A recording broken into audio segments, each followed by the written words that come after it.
5 seconds to go.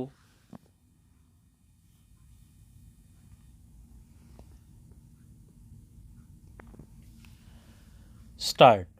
Sir, with regard to the family planning program of the Government of India, it is true that our government and our country have been perhaps the pioneers in respect of taking advantage of the World Health Organization expertise and assistance in regard to family planning program, and that in the last several years one cannot ignore some of the good sides of the achievements of the family planning program. Sir, I would like to invite the attention of the government to two aspects of the matter. One is that after having got this experience of some years, more than a decade or two, can we not have some kind of a sustained uniform policy with regard to the various projects and programs of family planning, particularly with regard to two things. One is the assistance that we would like to rope in of the country agencies, because by its very nature this is not something which the government can do.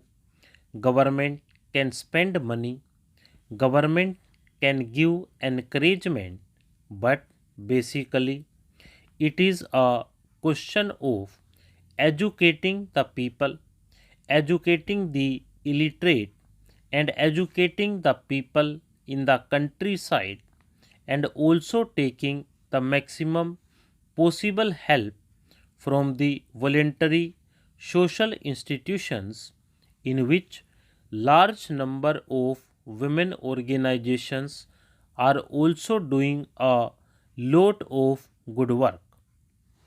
In this regard, the complaint I hear is that the policy of the government in regard to incentives offered is not quite free from faults. Every now and then, different kinds of incentives are tagged on while attracting more people. Then, those incentives are not maintained for a particular period of time, so that certain incentives are withdrawn and certain new incentives are given. The result is that the interest in the program is for the incentives offered rather than for the ultimate objective of controlled and healthy family planning. I would therefore request the government to ensure that the family planning program has a certain sustained outlook, that the incentives are well thought out, and that there is no change every now and then in regard to this or that incentive. Then this should be free from one very serious error. This is not only an error, I would say it is a criminal thing. In the name of operations, a large number of old people, children, and boys are also booked into the whole thing because they get some extra financial incentive. Now I come to demand about the freedom fighters.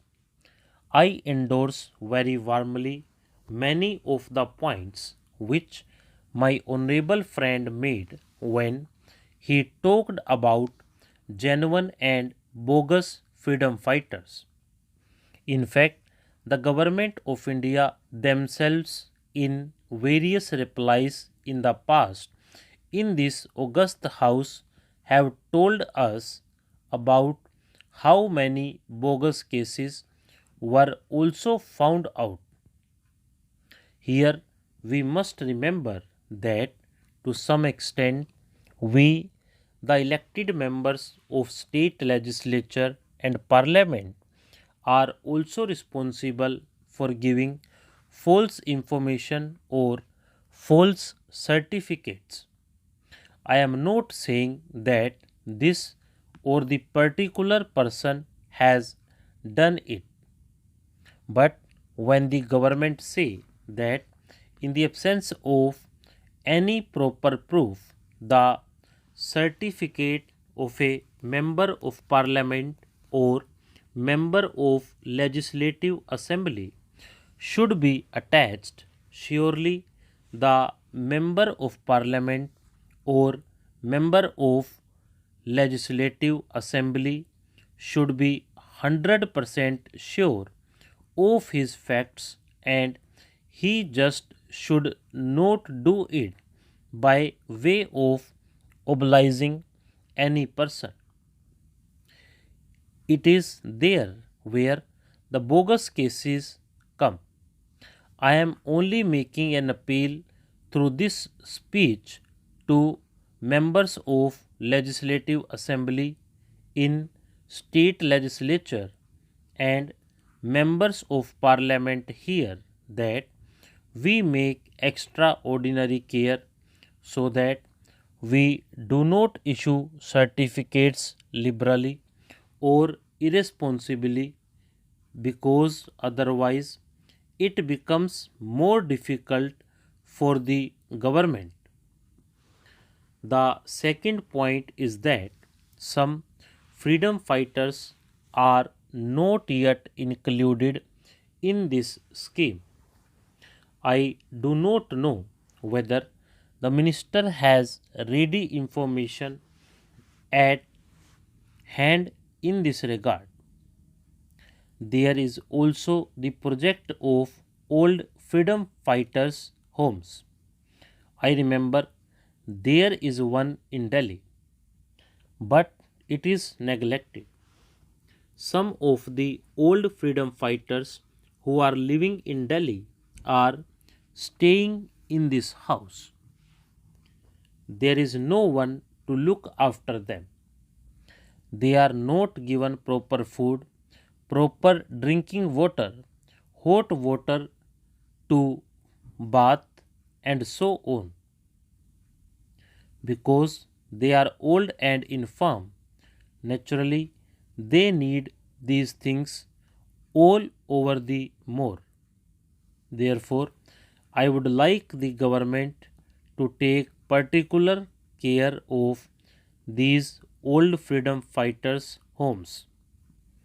Lastly, although I know that the government of India have paid a lot of money to these freedom fighters, I see from letters received by me not only from Gujarat but from other parts of the country as well that the papers of freedom fighters are not disposed of, although the applications had been properly sent, though the state administrations and more than 2 years have elapsed.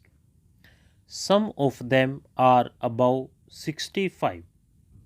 If they have to wait for another 1 or 2 years to get their pensions, they may not be available to take it. We are prepared to give some additional grants if the minister wants it that way to them. Stop.